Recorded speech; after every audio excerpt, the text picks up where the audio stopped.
Hello everyone, आप सभी को जय मसीह की। मैं मोनिका आज आपके साथ परमेश्वर का वचन बांटना चाहती हूँ। हम बाइबल में देख सकते हैं उत्पत्ति उसके 18 और 19 अध्याय में सदोम और अमोरा के विनाश के बारे में। उस समय के लोगों के बीच में पाप बहुत बढ़ गया था और उनकी चिल्लाहट परमेश्वर तक पहुंची और परमेश्वर ने सदोम और अमोरा को आग और गंधक बरसाकर नाश कर दिया। तो उस समय के लोग अपने जीवन को एक पाप में बिता रहे थे, व्यभिचार के पाप में, समलैंगिकता के पाप में।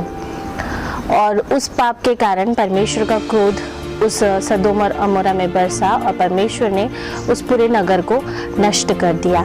वैसे ही आज के समय में जिस समय हम इस पृथ्वी पर रह रहे हैं, हम देख सकते हैं कि बहुत से लोग अपने आप को व्यभिचार के पाप में बिता रहे हैं। ज़्यादातर यूथ के बीच में अडल्ट्री का पाप है, वो अपने जीवन को इस पाप में बिता रहे हैं। तो जैसे कि परमेश्वर ने सदोम और अमोरा को नाश किया, वैसे परमेश्वर आने वाले समय में इस पृथ्वी को भी नष्ट करने वाले हैं। पर हमें ज़रूरत है कि हम अपने आप को पाप से बचा कर रखें, क्योंकि हम अगर अपने जीवन को पापों में बिता रहे हैं तो हमारे जीवन से परमेश्वर की उपस्थिति दूर चले जाएगी और परमेश्वर की पवित्रता हमसे दूर चले जाएगी, जिसके कारण हम परमेश्वर के साथ वैसा संबंध नहीं बना पाएंगे जैसा हमें बनाना चाहिए। तो अपने आप को इस पाप से बचाइए। बहुत से जवान गंदी फिल्मों को देखते हैं, ब्लू फिल्म्स को देखते हैं, गलत सोचों को रखते हैं।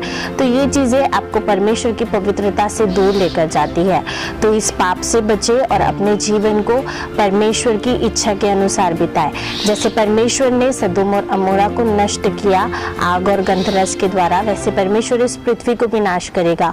और उस समय के लोग जो अपने जीवन को सिर्फ पापों में बिता रहे थे, वो बच नहीं पाए, क्योंकि उन्होंने अपने जीवन को पापों में ही रखा था। तो हमें ज़रूरत है कि हम अपने जीवनों को पापों से हटाएं, जिसके कारण हम परमेश्वर के क्रोध से बचें और पवित्रता में बने रहें और उस अनंत जीवन के वारिस हो जो परमेश्वर ने हमारे लिए रखा है। God bless you all. Shalom.